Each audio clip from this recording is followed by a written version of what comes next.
So அல் குர்ஆன்ல வரக்கூடிய நபிமார்களுடைய வரலாறை நம்ம படிக்கும்போது சகோதரர்களே, முக்கியமாக சாலிஹ் நபி அவருடைய வரலாறுல இருந்து பல உளவியல் ரீதியான படிப்பினைகள் நமக்கு கிடைக்குது. மேலும் மூட நம்பிக்கைகள் இது போன்ற விஷயங்களுக்கு மறுப்பும் நமக்கு கிடைக்குது. "காலு தொய்யர்னா பிக்க வபிமமம் மாக்க கால தொஆயிருக்கு இந்தல்லாஹ் பல் அன்தும் கௌமுன் துஃப்தனூன்" என்று சொன்னாங்க. அவங்க என்ன சொன்னாங்கன்னா, "உன்னையும் உன்னுடன் இருப்பவர்களையும் நாங்கள் அபசகுனமாக பார்க்கிறோம்னு" சொல்லி சொன்னாங்க. சாலிஹ் நபியோட அந்த திமிரு பிடிச்ச கூட்டம். ஸோ அவங்க வந்து சாலிஹ் நபி அதுக்கு பதில் சொல்றாங்க பாருங்க. "உங்களோட சகுனம்லாம் அல்லாஹ்விடமிருந்து உள்ளது. மாறாக நீங்கள் சோதிக்கப்படும் மக்களாக இருக்கிறீங்கன்னு" சொன்னாங்க. சூரத்துல் நம்லுடைய 47வது ஆயத். ஸோ இந்த ஆயத் என்பது நவீன காலத்துல பேசப்படக்கூடிய ஸ்கேப் கோட்டிங் சொல்லுவாங்க, மூட நம்பிக்கைகள் சொல்லுவாங்க, கன்ஃபர்மேஷன் பயஸ் சொல்லுவாங்க. இது எல்லாத்தையுமே உடைக்கக்கூடிய, மறுப்பு கொடுக்கக்கூடிய அழகான ஆயத் சகோதரர்களே. ஸோ சமூக மக்கள் வந்து தங்களுடைய பாவங்களையும், அல்லாஹ்வுக்கு செய்த எதிர்ப்பையும் விட்டுட்டு, தங்கள் பிரச்சனைக்கு காரணம் வந்து சாலிஹ் நபி தான் என்று சொன்னாங்க. இதுவே மனித வரலாற்றில மீண்டும் மீண்டும் தோன்றக்கூடிய ஒரு மனநிலை இல்லையா? இன்னைக்கும் பார்த்தீங்கன்னா, அதே காட்சி தான். ஆனா வேற வடிவத்துல இருக்கு. தொழில்ல ஒருத்தருக்கு நஷ்டம் ஆயிடுச்சா, "அவன் மூஞ்சில முழிச்சேன்டா காலைல" அப்படின்னு சொல்லுவாங்க. வீட்ல சண்டையா, "இவ வீட்ல வந்ததுனால தான்டா சண்டைன்னு" சொல்லுவாங்க. குறிப்பாக மாமியார், மருமக சண்டையில நீங்க பார்க்கலாம். நாட்டுல ஏதோ ஒரு நெருக்கடியா, "அந்த குழு தான் காரணம். இவங்க தான் இதனால" என்று சொல்லுவாங்க. தன்னுடைய தவறா, "இல்ல எப்போதும் மற்றவர்கள் தான்" அப்படின்னு சொல்லி மத்தவங்க மேல பழி போட பார்ப்பாங்க. ஸோ குர்ஆன் இந்த மனநிலையை உடைக்குதுங்க. முக்கியமா ஸ்கேப் கோட்டிங். பழிய வந்து மத்தவங்க மீது தூக்கி போட்டு, அவங்க மீது சுமத்தக்கூடிய ஒரு மனநிலை. ஸோ உளவியல்ல இதை வந்து ஸ்கேப் கோட்டிங்ன்னு சொல்லுவாங்க. அதாவது உண்மையான காரணத்தை ஒப்புக்கொள்ளாமல், ஒரு மனிதரையோ அல்லது ஒரு குழுவையோ குற்றவாளியாக்குவது. ஆனா உண்மையாலுமே அவங்க குற்றவாளி இல்ல. ஸோ சமூக மக்கள் செய்ததும் இதுதான். அவங்களுடைய ஷிர்க், அவங்க அநீதி செஞ்சு சுத்துனாங்க, பாவங்கள் செஞ்சாங்க. இது எல்லாத்தையும் மறைத்து விட்டு, நீங்க வந்ததிலேருந்து தான் நமக்கு கெட்டது ஏற்படுது. கெட்ட சகுனம் என்று சொல்றாங்க.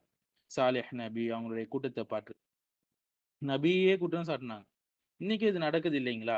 ஒரு நிறுவனத்துல, நிர்வாகத்துல தவறு இருந்தாலும், கீழ்நிலை ஊழியரை தான் பழிப்பாங்க. இவனால தான் என்று. ஸோ ஒரு சமூகத்துல ஊழல் இருந்தாலும், உண்மையை சொல்வோர தான் குற்றவாளிகள் என்று சொல்லுவாங்க. நவீன காலத்துல மீடியா புரொபகண்டாலாம் நம்ம பார்க்கலாம். ஸோ உண்மையை பேசுபவரை எதிரியாக மாற்றுவது பழைய காலத்து நோய் தான். ஸோ அடுத்து கன்ஃபர்மேஷன் பயஸ். அதாவது முன்கூட்டியே நம்பியதை மட்டும் உண்மை என பார்க்கக்கூடிய ஒரு மனநிலை. இது வந்து கன்ஃபர்மேஷன் பயஸ் சொல்லுவாங்க உளவியல்ல. ஒருத்தன் வந்து மனசுல ஏற்கனவே ஒரு முடிவை எடுத்து விட்டால், அதற்கு ஆதரவான விஷயங்களை மட்டுமே கவனிப்பான். ஃபார் எக்ஸாம்பிள் சொல்றேன் பாருங்களேன். சமூக மக்கள் வந்து சாலிஹ் நபிய ஒரு கெட்ட சகுனம் என்று முதல்ல முடிவு செஞ்சாங்க. அதன் பிறகு நடந்த எல்லா பிரச்சனைகளையும் அதனோடு இணைத்தாங்க. இன்னைக்கு சமூக ஊடகங்கள்ல பார்க்கலாம் இல்லைங்களா? ஒருத்தர பிடிக்கலன்னா, அவர் செய்யக்கூடிய நல்லதையும் தவறாவே பார்ப்பாங்க மக்கள். ஸோ குர்ஆன் ஆதாரத்தையும், நீதியையும் கத்துக் கொடுக்குது. ஏற்கனவே முன்வைத்த ஒரு தீர்ப்பை கிடையாது. அடுத்து 3வது மூட நம்பிக்கை சகோதரர். எதற்கு மறுப்பு கொடுக்குது? நெறைய மூட நம்பிக்கை இருக்கு இல்லைங்களா? ஸோ இஸ்லாம் வந்து தத்தய்யுர் என்ற அபசகுன நம்பிக்கையை நிராகரிக்குது. சிலர் சொல்லுவாங்க, இன்னைக்கு நாள் வந்து கெட்ட நாள் சொல்லுவாங்க. இந்த நம்பர் வந்து கெட்ட நம்பர் சொல்லி சொல்லுவாங்க. இன்னும் இந்த இவன் மூஞ்சில முழிச்சதுனால தான் எனக்கு வேலையே கெட்டு போச்சுன்னு சொல்லுவாங்க. அடுத்து இந்த பறவை கத்துனதுனால தான் தீமை வந்ததுன்னு சொல்லுவாங்க. பன்னி குறுக்க போம்போது இடிச்சிருச்சு. அது அது பூனை வந்து குறுக்க போம்போது போக்கூடாதுன்னு சொல்லுவாங்க. ஸோ சாலிஹ் நபி இந்த எண்ணத்தை ஒரு வாக்கியத்துல உடைக்கிறாங்க. "தாயிறுக்கும் இந்தல்லாஹ்." உங்களுடைய நிலை வந்து அல்லாவிடமே உள்ளது. உங்களுடைய சகுனங்கள் எல்லாம் அல்லாவிடமே உடையது. அதாவது நன்மையோ, தீமையோ எல்லாமே அல்லாவின் விதிப்படி தான் நடக்குது. மனிதர்கள் அல்லது பொருட்கள் தாங்களாகவே நன்மை, தீமையை தருவது கிடையாது. ஸோ உண்மையான பிரச்சனை இங்க என்ன? சாலிஹ் நபி சொன்னாங்க, "பல் அன்தும் கௌமுன் துஃப்தனூன்" என்று சொன்னாங்க. மாறாக நீங்கள் சோதிக்கப்படக்கூடிய மக்களாக இருக்கிறீங்கன்னு சொல்லி உண்மைய சொன்னாங்க. இதுதாங்க மிகப்பெரிய பாடம்.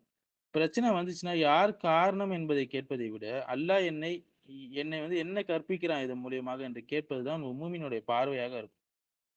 ஸோ வந்து இன்னைக்கு வந்து ஒரு வதந்தி பரவுச்சுன்னா, குறிப்பா சோசியல் மீடியால, ஆதாரத்த பார்க்க மாட்றாங்க யாரும். ஆனா ஆயிரக்கணக்கானோர் அதை அப்படியே குரான் போல நம்புறாங்க. ஒருத்தனை வில்லன் என்று அறிவித்து விட்டால், அவன் கெட்டவன் என்று அறிவித்து விட்டால், அவன் சொல்வதெல்லாம் தவறு என்று நினைக்கிறாங்க. இது வந்து கன்ஃபர்மேஷன் பயஸ் உடைய ஒரு வெளிப்பாடுங்க. குரான் என்ன சொல்லுதுன்னா, "ஓ ஈமான் கொண்டவர்களே, ஒரு தீயவன் உங்களிடம் செய்தி கொண்டு வந்தானா, அதை ஆராய்ந்து கொள்ளுங்கள்" என்று சொல்லுது. அதை டெஸ்ட் பண்ண சொல்லி சொல்லுது சூரத்துல் ஹுஜராத்ல. ஸோ குடும்ப வாழ்க்கையில கூட நீங்க பார்க்கலாம். கணவன் வந்து, "இவள திருமணம் செஞ்சதுலேருந்து தான்டா எனக்கு எல்லா கெட்டதும் வந்ததுன்னு" சொல்லுவாங்க. மனைவியும் அப்படியே சொல்லுவாங்க. பொதுவா கல்யாணம் ஆன 1 வருஷத்துக்கு அப்புறம் நடக்கிற பிரச்சனை அது. இவரால தான் எல்லான்னு சொல்லிட்டு. இது வந்து ஸ்கேப் கோட்டிங். அதாவது உண்மையான பிரச்சனை இருக்கலாம். அது கோபமா இருக்கலாம், பொறுப்பின்மையா இருக்கலாம், இல்ல பொருளாதாரத்தை சரியா திட்டமிடாததா இருக்கலாம், இல்ல மார்க்கத்துல அவங்க காட்டக்கூடிய அலட்சியங்களா இருக்கலாம். ஆனா பழிய என்ன செய்வாங்க? ஒருத்தர் மீது தூக்கி போட்டுருவாங்க. ஸோ அரசியல் மற்றும் சமூகங்கள்ல நீங்க பார்க்கலாம். வரலாற்றுல பல ஆட்சியாளர்கள் வந்து தங்களுடைய தோல்வியை, அநியாயத்தை மறைக்கிறதுக்கு என்ன செய்வாங்க? ஒரு சிறுபான்மை மக்களையோ அல்லது எதிர்ப்பாளர்களையோ என்ன செய்வாங்க? குற்றம் சுமத்துவாங்க. இதுதான் ஸ்கேப் கோட்டிங். ஸோ குரான் என்ன கற்பிக்குதுன்னா, உண்மையான காரணத்தை ஆராயுங்க. நீதியோடு தீர்ப்பளியுங்கள் என்று சொல்லுது. ஸோ குரான் மனுஷங்கிட்ட 3 கேள்விகளை எழுப்புதுங்க.